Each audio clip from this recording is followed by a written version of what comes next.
Blue collar, white collar, black professors, white scholars, politicians, Dalai Lamas. Everybody in the whole wide world need hope if I be honest. I'm in that number. Hey, good day. Welcome to another episode of Raw Report. I'm your host, Robert Bob TV Brown. About 3 years ago, I was attending a Bernie Sanders rally in Brooklyn. It was, tried to get there early. There was a lot of people there, man. It was insane. So I figured I'd go get a cup of coffee. It looked like it's going to be a long day. I had just started doing the channel on a part-time basis, and figured I'd take my cell phone and see what I can get on video. So I go into a coffee shop in Brooklyn, near the Brooklyn Navy Yard.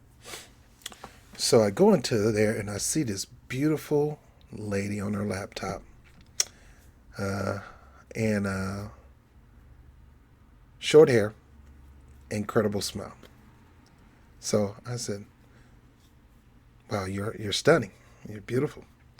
And she said, "Well, thank you. I really appreciate that." And I said, "I'm gonna get some coffee. You want anything?" She said, "No, I'm good." So, all right. So I'm trying to get my back on. I don't know who this lady is, but she's gorgeous at that time. So I sat next to her, and I saw her with the Bernie Sanders stuff on. So I'm like, "Oh, you down with Bernie Sanders?" I said, "Yeah, I'm looking into his campaign. I just read his book, and just checking him out. Just, I made my decision yet, but." So she started telling me about Bernie Sanders. We exchanged some information, and she was asking me about events and probably being a part of the team and things like that. So I'm like, "Yeah, I'll be part of the team, girl. I'll be a part of the team, all right." Because, this was younger Simone Sanders. She was an activist, don't get me wrong. And she can get up there and open up for him and everything. But when she's to herself, she's quiet. She's not saying much. And look at her, man. I mean, she's not, I like ladies of all colors, all sizes, but I love my black sisters that got a little frame on them. So, you being sexist? Look, call me whatever I am. I noticed a beautiful woman. I noticed the inner, and I noticed the outer, and you don't like it, shame on you. All right. So I see this beautiful woman with a smile. All right. So, I tried. I wasn't getting too far. She was going to the next town anyway. Plus, once I looked into her bio, I found out who she was, and I was impressed. And I'm thinking, is she related to Sanders somewhere? Is this his goddaughter? I mean, because a lot of people do have kids that are, they do adopt a black here too. So I'm thinking, is this his daughter that he adopted or something like that? I don't know. But I couldn't find out it wasn't. Well, as the campaign began to progress and Bernie Sanders ended up doing his thing at the DNC, Simone Sanders left the Bernie Sanders campaign and started working to defeat Trump. And I began to see a whole 180-degree turnaround. I don't know if it was a 180-degree turnaround. Maybe this is who she was all along. She sees the opportunity and she sees it. She sees it and then she sees it. Should be a mark of a great woman. Should be mark of a great man. You see an opportunity, you seize it. But it's how you seize it. And it's what's the opportunity that determines whether you're great or not. Today we're going to look at Simone Sanders. Simone Sanders has just been picked by the Biden team to head the Biden team. My question is why Sanders didn't pick Simone Sanders. Why Simone Sanders didn't go back to work for Bernie Sanders. Because at this time, she really didn't need the campaign. The campaign really needed her. She done made her spot. She done took every opportunity that she could. She did TED Talks. She's been here. She's been invited here to speak. And I'm jealous of that because I would like to have invitations like that too. But she's been explaining the women's event and things like that. And it seemed like the bigger she gets, the bigger this get. The confidence starting to turn into a little cockiness. We're going to look into her today. We're going to look at her various speeches, her various rants, and really try to signal to you that her being on Team Biden is her biggest sellout yet. Is she a sellout? Well, to go from Bernie Sanders' policies and being a part of that platform and introducing the man and being the face of the man, it's just like going to a church. I go to a church as the usher nasty, I'm turning around and go the other way. I don't even want to hear what your pastor say. If y'all nasty like him, if your pastor halfway nasty as you is, sit here, take that hat off. Peace, I'm out. I don't need to go. Your attitude is funky. And your pastor could preach the best message in the world that probably can help me, but I'm not going to hear it because you the usher and you just ruined it for me. She was the usher for Bernie Sanders. And the way she talking right now, she can't even represent the Bernie Sanders campaign right now. Besides, Nina Turner took over her spot. And she knows she can't go one-on-one with Nina Turner on here. But right now, she has turned into a political hack, a mainstream media suck-up. I think she's doing whatever she can to get her own show. I really believe that she'll stab you in the back to get it. Joy Reid, move over because somebody's about to take your job if you don't step up your evil game. Or they're just going to give her another show. I can sense the Simone Sanders talk show coming up. Because she has gone from being pro-Bernie Sanders policy to being more Hillary Clintonistic in her thinking. That she down-talks men, period. She'll down-talk a white man. She'll down-talk a black man. She lift up women at all costs, unless they're from the Trump camp. But let's look at Simone Sanders. Now, I'm going to go to one video where she talks about, in a TED Talk speech on her first introductory to the Sanders campaign. Watch this. 29 interviews, and nobody has hired me. I am still working at the consumer advocacy think tank for trade, and I came to D.C. to work in politics. That Thursday, I'm leading Hill tours for a juvenile justice group because I am a juvenile justice advocate in my small spare time. And I get a cold call on my cell phone again. It's a black number. And don't you know it's somebody from Bernie Sanders' office saying, hello, the senator would like to meet with you today. Well, I've been on 29 interviews. And I was leading Hill towards my juvenile justice group. And I said, I would love to meet with the senator. But unfortunately, I am only available until 4 p.m. today. And I will not be available again until after 7:45. Y'all, it was 2:30. That's the millennial in me. She says, can you be flexible? I say, no. So if I cannot meet with the senator today, I'm sorry, I will have to catch him next time. She hangs up the phone, she calls me back in 5 minutes, she says, can you come now? I said, actually, I can. I race over to Senator Bernie Sanders' office. I go into the meeting, it's just he and I, we get in an argument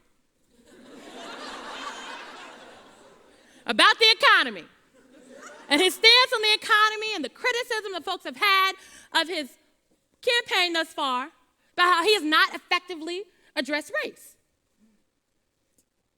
We reconcile at the end of our conversation. We come to a point where we can both agree. Bernie Sanders says, you know, I think I like you. I said, I think I like you too, sir. He said, I think I want you to work here. I said, well, I think I would like to work here too. And then Bernie Sanders asked me something that not any of the 29 other interviews asked me. He said, do you have an idea of what you'd like to do? I said, yes, sir. I would like to be your national press secretary. I would like to be your on-the-record spokesperson. And I want to have a hand in the messaging strategy, just like we discussed here. Bernie turns his head slightly and he says, have you ever done cable television before? I said, say, no, sir, but I do believe I would be very good at it. Bernie laughs just as you do, and he says, okay, someone's gonna call you. I've heard that before, so I shoot all my shots. I say, well, sir, do I talk coins with you before I go? Because, you know, economic inequality. He laughs, he says, someone will call you. That was a Thursday. On Tuesday, I get a phone call, it's Jeff Weaver. He says, kid, Bernie liked you, I love you. We start talking about a phone and a laptop. And I say, hold up, Jeff, what's my job title? Job titles are important for the millennials in the room. And he says, National Press Secretary. And I said, oh, okay, I can do that. I say that to say that if we really want to change the state of our politics wherever we are in the world, women, particularly women of color, people of color, young people, anyone who is not of the majority, we have to stop waiting and asking for permission, because the fact of the matter is sometimes you can be the best. All right, guys, so what you got to understand is, according to this, she's saying that she's the one that demanded that job, that it was her. Sure, they offered it to her, but she made them the man. It was her. It was all about her, her skills, her mindset, her determination.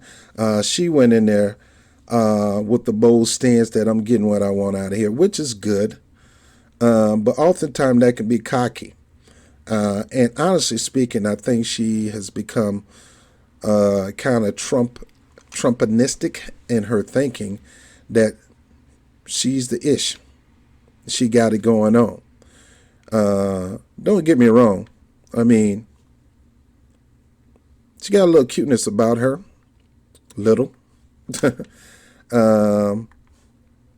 has a little swag about her. But when I hear her talk, it kind of turned me off. Kind of like Hillary Clinton. In her bold talk. Now, as a regular person talking, she's normal, she's kind, she's sweet. But when she get in the atmosphere like this, she turns on the light switch. It's like Beyonce. Off stage, Beyonce is known to be, I heard, shy. But the moment she get on that stage, she's Sasha fierce. She ain't shy. And the same thing goes on with Simone Sanders when it come to her when she get in front of the camera. And I guess I'm kind of that way too. All right, so we're going to look at another video of Simone Sanders and her doing battle with on the news. She goes from Bruce Banner to the Incredible Hulk. She is not herself. She is herself, but she morphs into something that's... Watch this. Obviously moving back from that, that's what a key Republican congressional source says the president is doing about his own proposal to raise the age for buying rifles to 21. He said he was for it last week, said the NRA would back it. Well, it doesn't, and now it appears that the president isn't. He's backing away, we're told. He didn't mention the age restriction at all today with the nation's governors. He did claim that unlike Broward County deputies, he would have rushed into Stoneman Douglas, or said nobody knows how they'd be tested, but he thought he would rush in unarmed to confront the killer. You know, I really believe, you don't know until you test it, but I think I really believe I'd run in there even if I didn't have a weapon. And I think most of the people in this room would have done that too, because I know most of you. But the way they performed was really a disgrace. Or a little bit of assault. Really? On who? On this issue about gun-free school zones. And, I've heard this on other networks that, CNN is not a gun-free zone. There's security to get in this building. The setup is this. Trump is making a statement on what he would do if he would have been in the school and how he would approach the killer. In other words, Trump making up a bunch of BS and just lying as he normally do. And some of you fools, numbnuts, going to sit there and believe that. I believe he really would have did that. Trump is so amazing. He's like God's greatest gift to the world, and he's so majestic and angelic and so heroic. I mean, John Wayne ain't got nothing on Donald Trump. Man, Donald Trump would have got a bullet in his head if he went around and tried to confront that boy, just like anybody else would have got a bullet in their head trying to confront a killer. You don't confront the killer just any kind of old way. All right. Now, in this situation, they're talking about security. Now, I'm in New York City, and New York City ain't going to play around like that. The reason crime in school is so low, the reason it's hard for these you very rarely hear about somebody coming up and shooting up a school in New York City is because New York City has police, school safety police, which actually works on the NYPD. They're part of the NYPD the police department. They're a segment of NYPD. They're called school safety police. Police, not safety patrol, where they put up the sign, say stop, and y'all walk across the street. I'm talking about cops, school cops. And they got metal detectors, and they got monitors where they can monitor the doorway. And they have people close to the doorway. You ain't coming in there like talking about. And you ain't going to even think about coming in there because you're going to get confronted. And to me, that need to be in most schools. There need to be some kind of security force. I think police duties should be once a week that you get to work at the school. If you can't afford to hire a force to just work in the school system, one of your duties should be one day out of the week you got to go work at the local high school in your area. But here it is. They're going over a debate on this, and let's see what Simone Sanders have to say. Like I said, when she get on the camera, she's smart, she's intelligent, she's very strong, she's very confident in herself, borderline cocky in herself. That's good sometimes it's not so good, because now you don't think nobody can tell you nothing, and you can't learn anything. And just because you're sitting in a position that you know I don't know everything, and I go back and forth in the comments, and sometimes I hear what you say, sometimes I don't. Don't ever ask me to change the title, because that ain't happening. But you may be right on a debate or an issue. Matter of fact, I'm going to stop doing replying to comments because it takes too much of my time trying to reply. And I was told on YouTube, don't ever answer comments. It's just going to work against you for your time. And I can see that. But let's go into this story. There's security to get in, most office buildings in New York. Why shouldn't there be much stricter security with people because with guns? These are our kids. I know, Stephen. but that's especially why. And so that's what especially I'm saying why is, we need. Look, I think this is a bunch of BS that a good guy with a gun is the only thing that can stop a bad guy with a. All right. So first of all, this man got a good point. This is not a Republican talking point. This is just a fact. Okay, New York is a blue state, and it's heavily ran by Democrats, especially New York City. Now, she wouldn't be saying this. She got to be in the studio in Atlanta somewhere. She wouldn't be saying this in the studio in New York, because they know everywhere you go in New York City, there's security. One of the biggest jobs in New York City is security. Anybody can get a job in security. Matter of fact, I'm going to go ahead and get my license to become a security guard. I need a job. So she automatically goes into Democratic talking points because these are kids. And this is why I say she changes her tune. Gun is the only thing that can stop a bad guy with a gun. The fact of the matter is, first, the draft dodging president wasn't running in nowhere to stop anything because he got scared of a bald eagle on his desk when he was doing the interview. How do you stop a bad guy with a gun? So she's going to overtalk the dude. She's going to say her talking points. She's going to shame Trump. And let's keep going. No, don't. I think that's how we have to run a conversation. But first of all, I think we have to talk about banning, in my opinion, weapons of war in our everyday regular lives. Again, I'm from Nebraska. I have shot a gun. I hunt turkeys, okay? Every turkey hunting season, I'm out there that I can be. Right. But I do not need a automatic I agree with you. machine gun I weapon. think So those are you saying probably you should agree be with me in banned. banning? Is this what we're saying? I would be very open-minded to that. Okay. What I'm saying, though, this is what I like to hear from my Republican friends. And Simone, he never said that. He just said we need to have some security in the schools. This has nothing to do with assault weapons. Most security in New York City don't have assault weapons. They just have a regular handgun.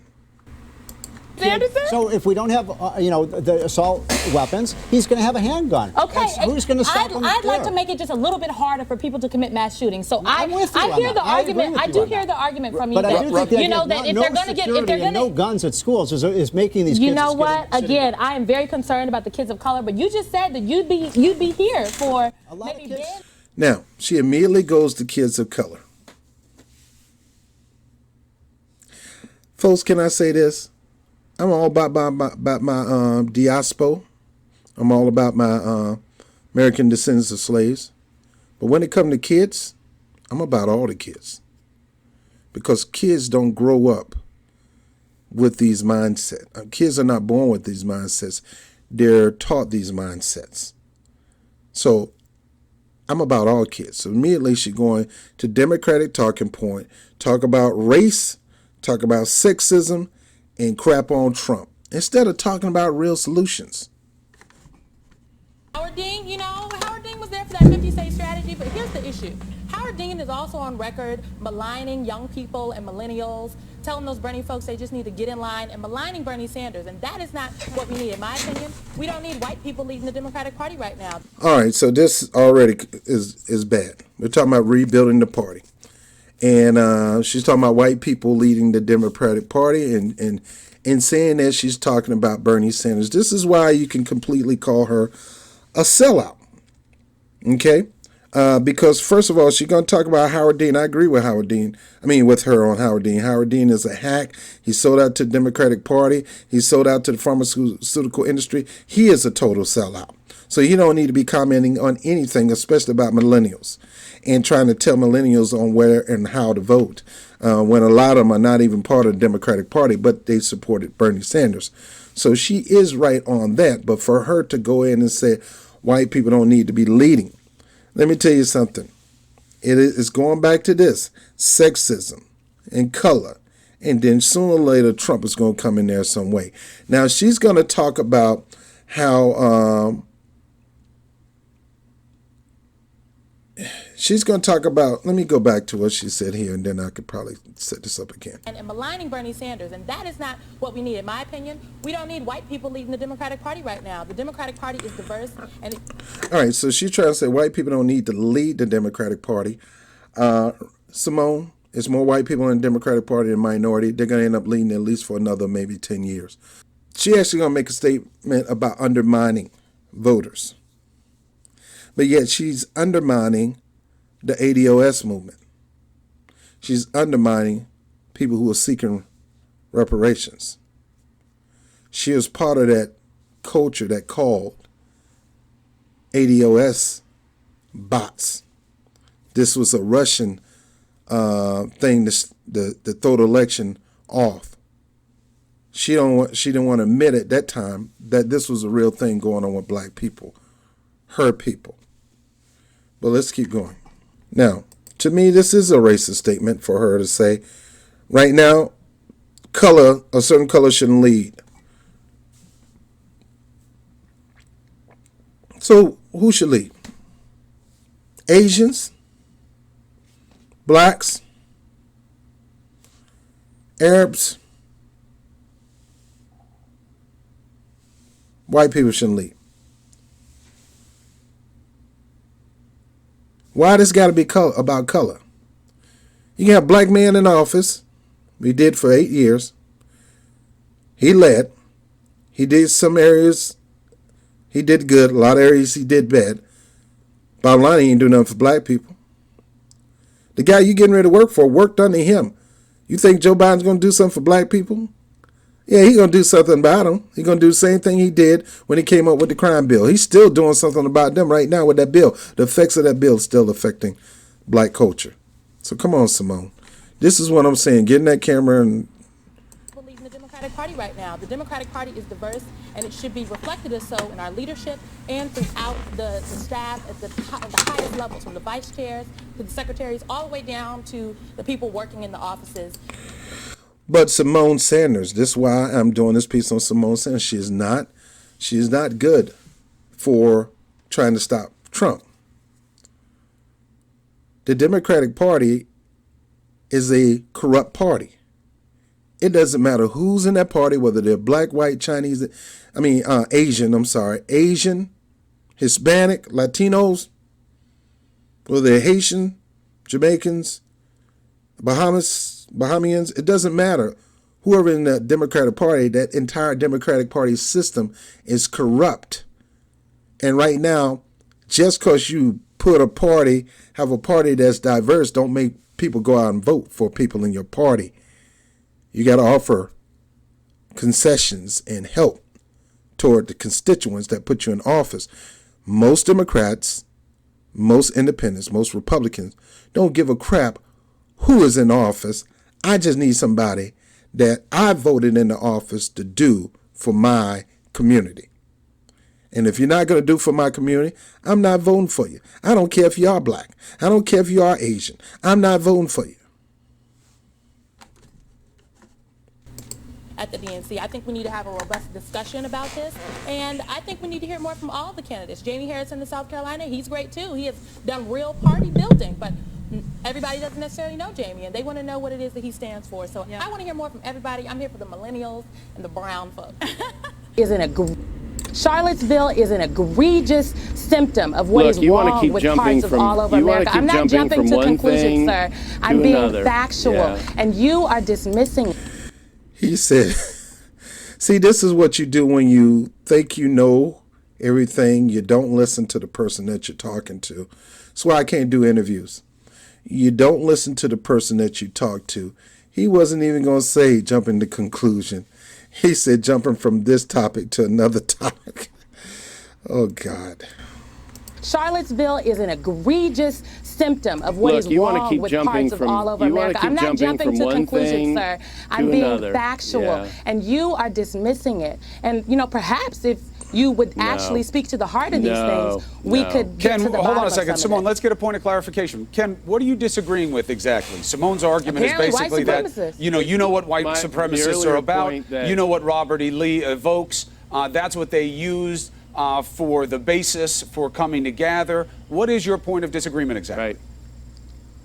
Well, my point of disagreement is that that was an excuse to bring these groups together. The local blogger who got the permit to protest the removal of the Robert E. Lee statue then blew this up. That was an excuse. Look at how they got the permit. And can I finish, Simone? Will you just shut up for a minute and let me finish? Pardon me, sir. You don't get to tell me to shut up on that. All right, Ken. Now that's dominating and telling people to shut up in their face. Now I tell people to shut up when they're on an old video or something like that. But I wouldn't dare tell somebody to shut up in their face. And look, this is a black woman, and she's unapologetic black. She's not, in the fact that she's black, she's probably apologetic in her belief concerning black folks and where they should be politically.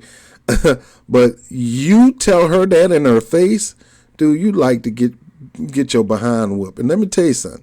She ain't no small lady, man. She's built like I like my women. I like my women a little, you know, like my little women with a little weight in the right areas. You know what I mean? And to me, I don't shout. To me, you know, a full woman is a beautiful woman. So anyway, let me keep going. But this dude about to get. Who in the world is this dude, man? This dude about to get knocked out. Television. Hold on. I'm sorry. Under no circumstances do you get to speak to me in that matter. You should exhibit some decorum Ken, and stay civil. understand that you were Hold on, trying guys. to Both of you defend stop for a second. Simone. Yeah, but Simone, I know you're upset, but you got to have decorum too. On this program, Simone, and under no circumstances. Ken and Simone, hold on a second. So you need can a reset. up. You need a reset. Ken? And then she goes and tell him to shut up too. You don't want to use language like that when you're talking to Simone. You can disagree, but you don't talk like that on this show. You know better than that, Ken. I keep getting interrupted. I know, but Ken, we don't tell people to shut up on this. All right, now here's Simone Sanders. All right, here's Simone Sanders going back and forth at Politicon with Tommy Lauren. I want what's best for every American. I don't sit here and say, well, I want what's best for white conservatives. That's not what I'm saying. I'm saying, let's talk about Americans. Everything. It's not a matter of don't talk about people of color. You can, but when every single policy thing we talked about healthcare, and I didn't even mention people of color. So what are you talking about? I can't even talk about Donna Brazile without you talking about race. Donna Brazile is black. What the hell? But I wasn't. Donna Brazile was a pioneer. Girl, hold up. Hold on. Let me just. I know you want. Okay, hold on. You're saying I can't can't talk about Donna Brazile without talking about race. Donna Brazile was a pioneer. I know everybody in the room and in the world wants, and in the country, wants to believe we live in a post-racial America, wants to believe being colorblind is the way to go, wants to believe that because we had a black president, we have made all these gains that makes not talking about race necessary. But unfortunately, we still got to talk about race. We do not really live in a post-racial America. And there are not enough people that look like me. There are not enough people that look like me. There are not enough Latino Americans. There are not enough Asian Americans. There are not enough Korean Americans. There are not enough Native Americans that are depicted in prime time across the board in America. So we have to talk about race. I'm never going to shy away from it. And you can't make me stop. I'm not asking you, Simone, to not. A lot of times it's not about talking about it. It's how you present it. And the way you present it is ghetto ratchet. Sorry to tell you this. When I met you, I thought you was like the cutest thing in the world. But now I really regret it, because your attitude sometimes when you get a mic in your hand and get in front of the camera, kind of lose it. I'm me no matter what, whether I'm on the streets or not. I'm Bobby. I'm BOBTV. You're going to get the same guy over a drink. You're going to get the same guy over pizza. You're going to get the same guy in church. I don't change up, but maybe this is who she is. Maybe I just saw sweetness when I first saw her.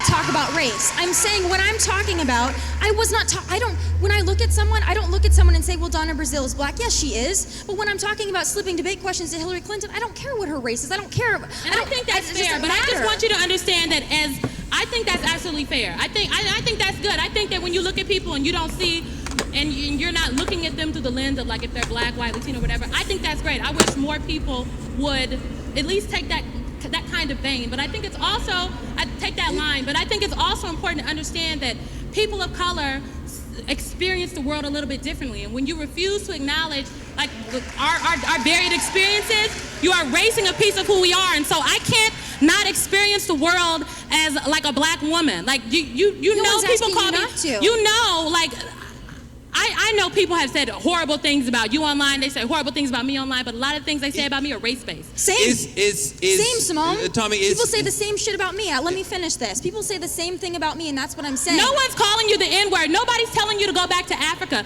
Nobody is telling you that you don't deserve to be where you are because you're black. They're telling you because you're young, you shouldn't be here. Nobody is making your whiteness something that says you do not deserve to be here. And for millions of people in America, by the way, is browning. By 2040, America will be majority minority. No one is making your whiteness something that makes you unqualified. And I think we have to have a real conversation in this country that says people of color, because of the color of their skin, people are still saying they're unqualified. What's your response to the news, Simone, that Professor Ford might testify next week? Not Monday, she says, but if certain terms and conditions are met, if her safety is to begin with. What's your response to that to begin with?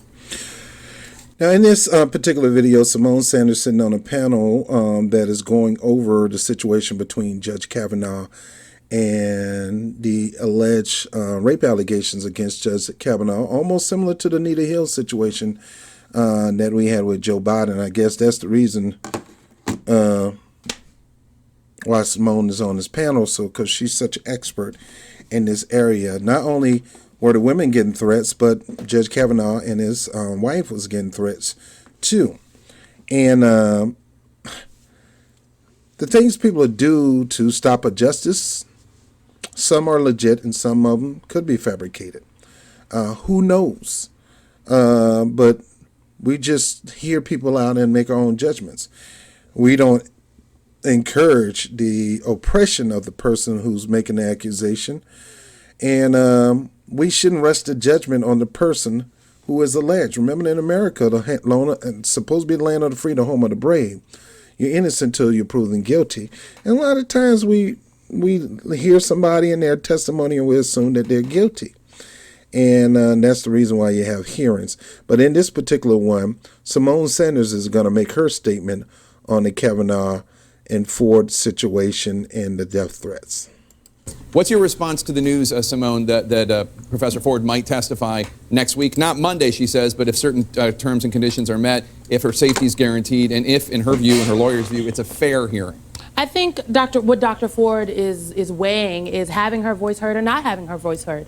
I do think the Republicans on the committee are bullying her. They've been bullying her into saying it's Monday or no day. And I think they have put, because Dr. Ford attorneys had not responded, I think she weighed her options and said, look, I can play ball or I cannot play ball. And I think if I play ball, my voice will be important and perhaps I can help change things. And so if it was me, I would not testify under the terms the Republicans on the committee have currently set out, but I am happy to see that she's having her voice in the conversation, and I look forward to seeing what she has to say next week. What do you make of it all? Well, Simone, I don't know how you could say that because no one knows what the terms are. I'm talking of the terms that were previously set out, that she would have to come on Monday, but Chuck Grassley, that there would only this is a negotiation. Those are the terms I'm speaking of. But Chuck Grassley, reportedly has reached out to her and said, we'll make this as comfortable as you'd like.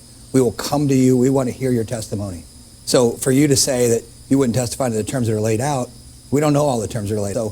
So, they're trying, the House, the Judiciary Committee Republicans are going as far as they can to get her. They want to hear this. They recognize her voice is very important. And if they don't hear her, now listen, Simone, if they don't hear her, they're going to be painted with a very broad brush. So you're snickering what you don't think I'm it's... snickering You see, the guy's trying to make a point. I mean, whether he's a Republican, whether he's a hack, he's still trying to make his point. She's snickering and...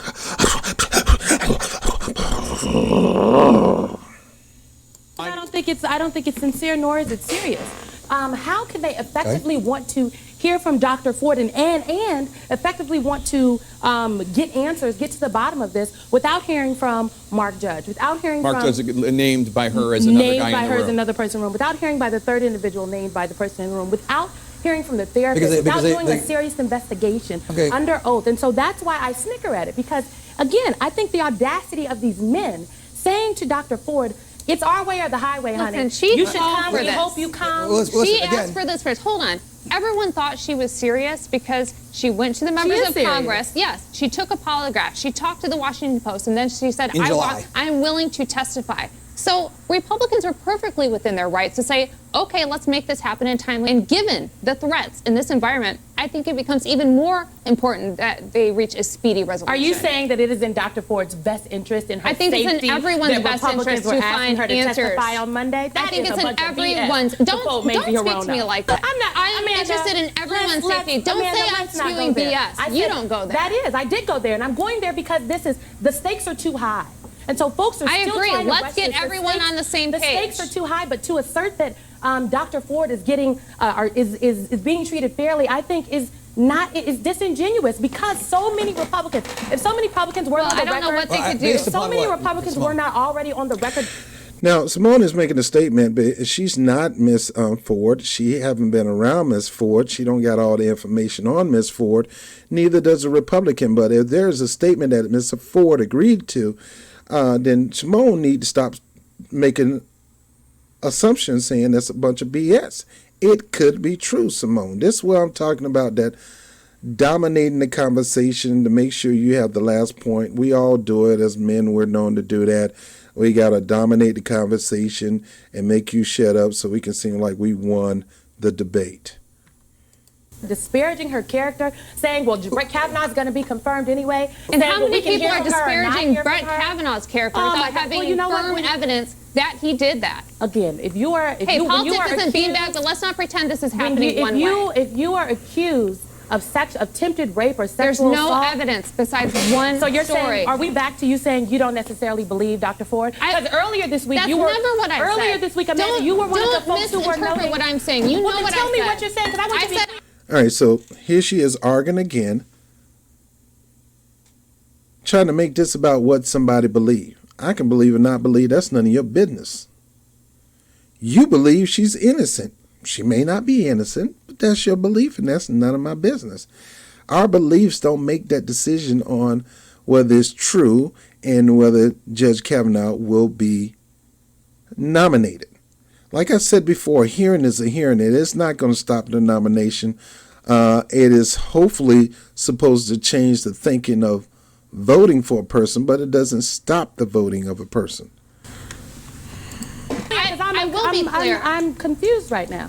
I believe something happened to her. I don't believe. You're confused because you're talking over the lady. Now, I don't agree with 100% what this lady is saying. Neither I agree with 100% of Simone saying. But the whole point of me showing this video is Simone is, don't let her fool you.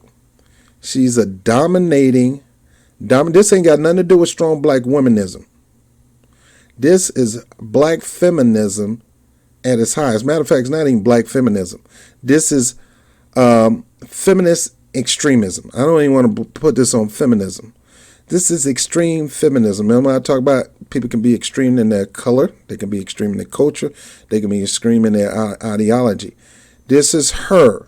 Her number one goal is to shame Trump, shame Republicans, and her number other talking points is sexism and racism. That's all she got. Sexism, racism, crap on Republicans and Trump. Sexism, racism, crap on Republicans and Trump. That's all she got. Nothing about policies that help people. Nothing about being fair on both sides. It's always one-sided. If there's any evidence showing that it was definitively Brett Kavanaugh. Do we know that for a fact? So you're saying now something happened, but what is the something? What do you think something happened? Simone, how can you be so positive, Simone? I'm not being positive. She never said that. Dusted for prints. Listen, Simone, I stop thought you meant happy. for 1 second. Stop. The two other people who are alleged to have been there, both have already said categorically, we do not recall. We were not there. The Judiciary Committee can put them under oath. They can, and those folks are refusing not to be, are refusing to come. I think one of the persons went to the Judiciary Committee to try to clear his name. It's true. Mark Judge has said he doesn't want to testify. He could be subpoenaed. He could be subpoenaed. Okay, but I'm telling, he could be compelled to testify. He could be subpoenaed. You can call him in. But if he say he doesn't recall, you think subpoenaing him and calling him gonna make him recall? All of a sudden, he's just going, that subpoena made it come up to my memory or anything. It's going to make you even forget it even more because now they're going to put you on the stand. Now I gotta dig in on what I originally said. I can't not really tell the truth now because now I'm on the oath. That Dr. Ford is voluntarily saying, I will come speak, and other individuals are not. So all I'm saying is this. They said, I have nothing further to say. There has been an attempt to make Brett Kavanaugh the martyr here, and Christine everyone is willing to see this out. And she has not been treated fairly. And she has not been treated fairly. So in that last video, the whole point is, honestly speaking, I believe the Democrats was trying to use this as a way to stop Kavanaugh. Now, what happened could have been true. That is a criminal situation. It shouldn't have been used to try to stop this guy from becoming judge. I guess they want to use it to take away votes, just like the same thing with Anita Hill. You know, if you feel you need to say this on the stand, say it. Maybe it'll stop people from voting. Maybe it won't. But to put yourself out there for the cause of swaying a vote is wrong. You put that out there because this person did this to me. And I need y'all to really look into this, not only because he shouldn't be a judge, it's because he did this to me. And he need to pay for what he did to me, just like Anita Hill. And if this is true in the Kavanaugh case. All right. But it seemed like somebody want to play Team Democrat and try to get somebody not nominated. They may not deserve to be nominated. They may be a bad nomination. But testifying isn't going to stop them from voting, no matter what. You can put yourself out there and well, for the whole public eye to see, but it doesn't stop them from voting. Let's go to the next one. What's up? Manigault New. It's Black History Month. We got to talk about Omarosa. All right. I'm just saying, look, it is Black History Month, okay? Carter G. Woodson did. Now, I know a lot of people hate Omarosa. But Omarosa worked both sides of the aisle. Okay? And I believe she's another opportunist, just like Simone Sanders. And I'll work where I can go.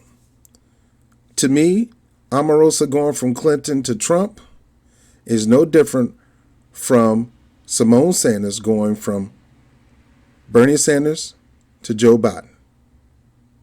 The only difference is the same ticket, the Democratic ticket, but the philosophy is still the same. Bernie Sanders believes in having a social democracy. Joe Biden believes in corporatism. He's a Republican in a blue dress. Yes, she's going to talk about Omarosa.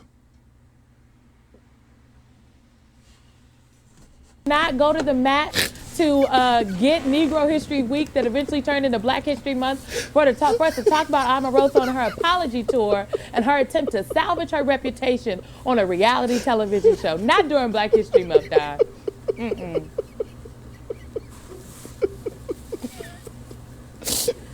These are the facts. Scott, you gonna back me up? All right, sorry, the guys in the studio look, are not I'm not helping. going to defend the hiring. Let me get the story in. Let me get the story in, Scott, before you. That was terrific. I mean, that was a terrific decision. I'm frankly dismayed that someone is allowed to use a position of public trust to further enrich themselves. I think it devalues the office.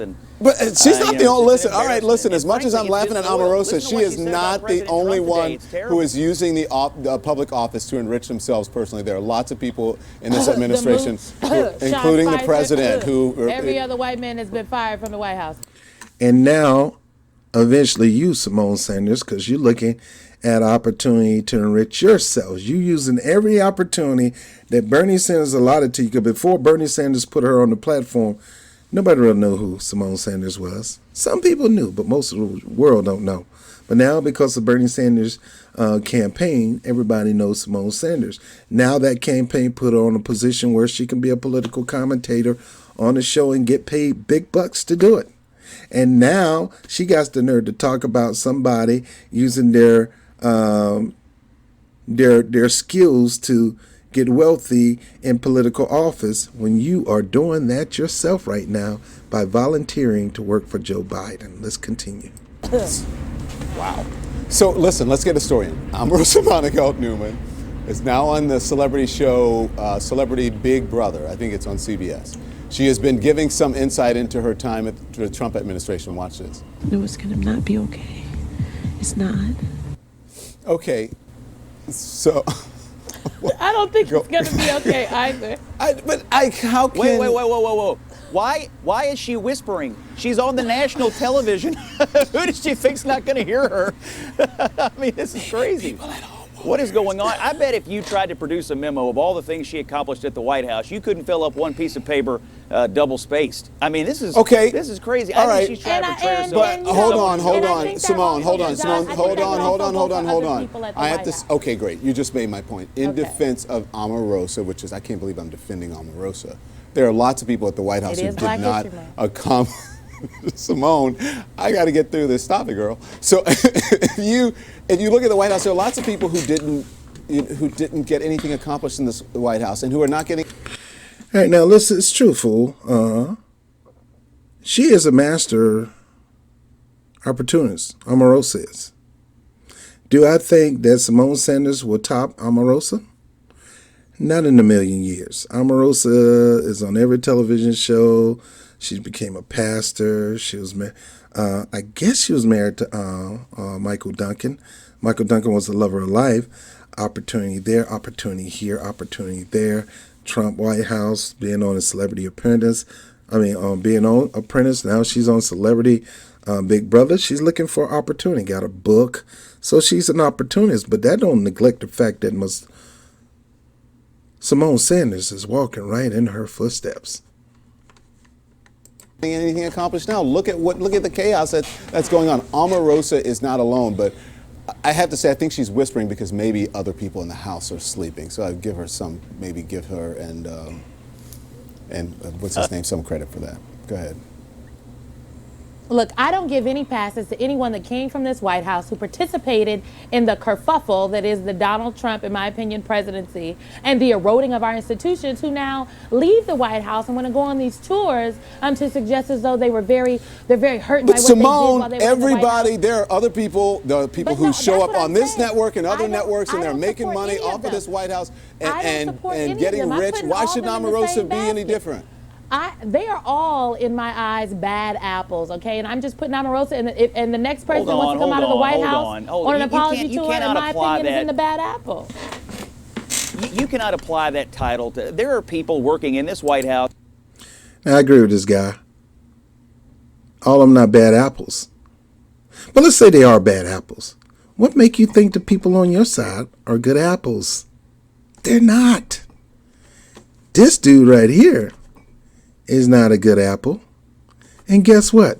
At the rate that you're going, Simone, you're becoming a bad apple too.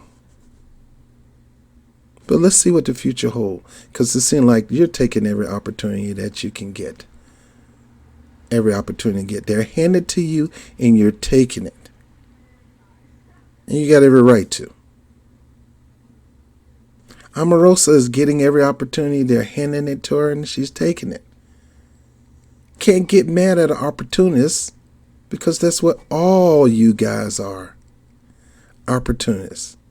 And guess what? Who knows? I might have a little bit of opportunities. I seize opportunities. I see opportunities, I seize them. I don't want to sell out for them, but I seize them. In this administration, and there were people working in the Obama administration and the Bush administration and the Clinton. People who go to these jobs, by and large, do so because they believe in public service. You can't apply that title to everybody that works there, because you don't like the president. And you worked in the White House. It's not just because I don't like the president. I think the president is eroding institutions. He's eroding our stance abroad, and the real damage is being done to American democracy. And so did Obama, and so did Bush. They're eroding the office. Now, I could say that Obama made the office look good, but behind the scenes of all that makeup, there was a terrible looking administration going on that was lighting half of the world on fire. Yes, the Obama administration took up the mantle of the Bush administration and pushed more wars, more drone strikes, and more horrible policies. Let me keep going. That's being unraveled. And so, in my opinion, anyone that is working in this White House that is complicit, that does not beat this stuff back on a regular, on every single day, I think those individuals are complicit, and I'm calling them bad apples. I want to do the White House response, producers. Can I do the White House response? Right, like the list can go on. Just quick. I want to do the White House response. Let's just play it real quick. Omarosa was fired 3 times on The Apprentice, and this was the 4th time we let her go. She had limited contact with the president while here. She has no contact now. Okay, so here's what I got out of that. We let her go, meaning the White House is The Apprentice. It's a reality show. He said that. His words, Scott. Yeah, I thought Raj's note today was and comment was good. It was stinging, but clearly she should never have been hired in the first place. I mean, this person's entire life has been made by Donald Trump, both before and now, I guess, after the White House. I think she used this job as a springboard to the next reality TV thing. Frankly, now Simone wants to defend her. She's not the only one. Okay, that's my point. She is not the only one. Look, I am not supportive of anyone's apology tour, but Omarosa is no different than the President of the United States in this matter. And I think that statement goes to show that this White House has, if you didn't think it before, they have zero loyalty. Omarosa had been with the president from the beginning. If you ask her, she said she went to support Donald Trump's candidacy because her friend called her and told her he was running for president. And what would you do if your friend called you? So with friends like these, I don't know what kind of folks need enemies. But Omarosa is no different, in my opinion, than all the other folks on these apology tours of which I do not support. I gotta go. Well, this has been a fascinating conversation. I needed a good laugh. Thank you, Simone. Thank you, Scott. See you guys Thanks, soon. Don. Let's see. Poor people in Venezuela suffering for years. This is about those. All right, so here's Simone Sanders going head-to-head with the Democrats, with the Republicans trying to push this socialism is Venezuela. Venezuela is socialism. And Bernie Sanders is trying to turn America into Venezuela, not understanding that Bernie Sanders' democratic socialist is really social democracy, which is not communism. It is not borderline socialism. It's totally different. And the fact that it's capitalism and the lack of that is killing Venezuela. Poor people in Venezuela suffering for years and years because of failed socialism. So Donald Trump has made it very clear, according to Jeff Zelony's great reporting, that he wants to play an active role in the Democratic primary fight and, quote, cause chaos from the left and right. That's Zelony's reporting, I'm quoting, not the president. Take a listen to Colorado Democratic Senator Michael Bennet. He's possibly going to run for president in 2020. Take a listen to what he has to say about this tactic.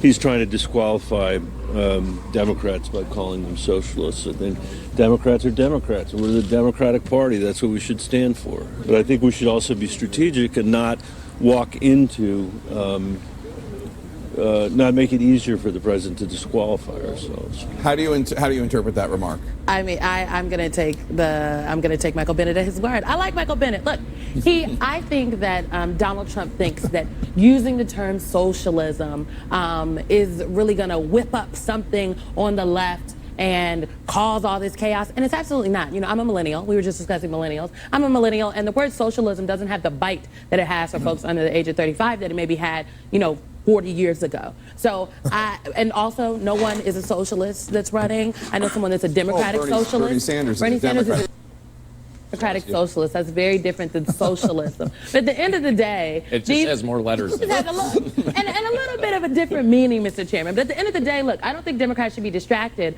by this socialism conversation. They need to run their own races. They need to talk specifically about the issues and do not get caught up in the Donald Trump trap. I have said before, nobody is grimier than the president. He fights dirty, he gets low, and you can't beat him at that game. So you always have to elevate the conversation. I would just say quickly to point out, so when you say two quick things, right? People under 35, socialism is not a bad thing, right? People over 35 who turn out to vote a lot, it is a bad thing. Disproportionately, disproportionately people younger, yeah. Number two, the Green New Deal, where you're paying people not to work, sounds a little bit like socialism to me. I'm just saying, sounds a little bit, and everybody... That was in an early document. Okay, well, but still, everybody can't run quick enough to endorse that, and embrace that, and run to the left. The caravan of candidates is running that way.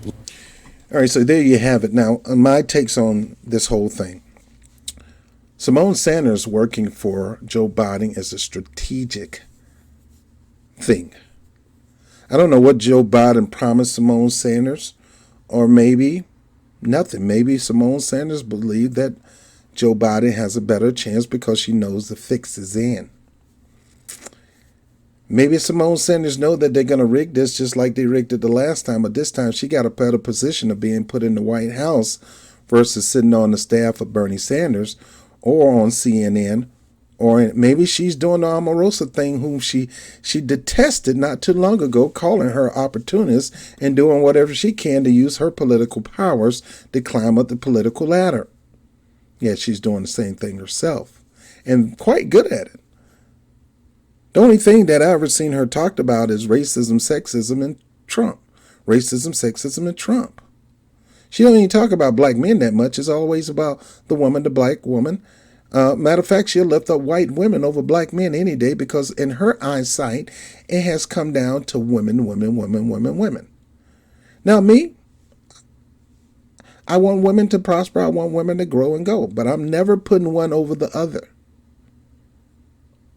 I'm never putting one over the other. There's things as men and women that we have to do together. And sure, here she is talking about, the time for white men ruling the Democratic Party is done. To me, it ain't about who ruling a white man or black women ruling. You can be a black woman like you, an opportunist, and still don't do nothing for working people. You do understand the whole world is not women. The world is men and women. Children, girl and boy. Elderly, grandma and grandpa. It's still both sexes. And, if you want to be politically correct, and in between. But the bottom line, life isn't all about women. Life isn't all about men. Life isn't all about black. Life isn't all about white. Life is life. And that is how she built herself up into the position that she in. She went from being the spokesperson of Bernie Sanders, supposed to be helping him write. And if she did that, my hat's off to her, because it was a successful campaign, seeing where it came from. But now she got a little prominency. She got more fame. They hired her as a political analyst. She's probably getting paid about $3,000 to $5,000 a day doing that. And she's probably doing at least 3 times a week. That's $15,000 a week. That's good money. And you can buy you a nice, beautiful dress like that. Now, I admit, she look kind of cute in that dress. I want to use the H word, but I know how some of you people get upset when you're going to call me a sexist. But she is sexist. Let me stop. But no, once I got to know her and watch her, I don't like what she's become. But maybe this is what she was always. I don't know. Opportunist. She is the Democratic version of Omarosa, and she's moving her way into the ladder. She's moved her way into the campaign of Joe Biden. And if Joe Biden was to win, she'll be moving right into the White House with Joe Biden. So, no, she has no reason to talk about Omarosa. And her strategy of browbeating people into submission to hear her talking points, at least let her talking point stick last on the camera, is not effective. It doesn't make her look good. And doesn't make her a good debater. It doesn't. And so her being there is strategic. She knew the inside workings of the Sanders campaign, and that will be utilized when it comes to her working for Biden. I don't think she signed an agreement to say that she would not explain her campaign strategies that got Bernie Sanders to where he was to get Joe Biden. But she could steal Bernie Sanders' strategy and give it to Joe Biden. Nobody's buying that crap anyway, because we know Joe Biden is not a populist. We know Joe Biden is a 2-time loser, soon to be 3-time loser. And we know he's corporate as they come and pretty much borderline Republican. And not even Republicans or Democrats going to have it. The Democrats are not going to go with him. Independents definitely ain't going to go with him. Republicans ain't going to go with him. But he think he can get them all with his message of, we're better than this. This is not who we are. Man, get out of here. Simone, I think you jumped off the wrong campaign. You'd have been better being a political strategist, sticking your nose out of business. Because right now, if this is the message that you're advising Joe Biden to run on, it ain't going to work. And you're just wasting your time. I'm Robert Brown with the Rob Report. I'll holler at you later. Peace. Hey, thank you for watching that episode of the Rob Report. Before you go now, I need you to do 2 things for me. First thing, I want you to like the video if you liked it. Second thing, I want you to share it all across social media. And if you have not subscribed, please make sure you hit the subscribe button right now. Stop and do it. As Jimmy Dore says, sometimes you think you're subscribed, or you go check and find out you're not subscribed. So make sure you check that you're subscribed and hit the notification bell. That'll let you know when I put a new content out. I'm not a fan of Super Chat, so if you plan on giving to the efforts of Bob TV, make sure you do that through Bob TV NYC at paypal.me. Anybody who want to have free access to my Patreon channel, I'm trying to save you money on your cable bill. I ran into a program that I think everybody need, everybody can afford, and everybody should have, and that link is down there below. 5,000 plus channel, best sports package, and the best premium TV, and even international channels, and you can access this all over the world. Go ahead and check that out, get your free trial, and if you decide to support, become members of those 2 services, we'll go ahead and give you full access to the Patreon channel, and there's no cost to it. So my name is Robert Brown with the Rob Report. Thank you for watching. I'll holler at you later. Peace.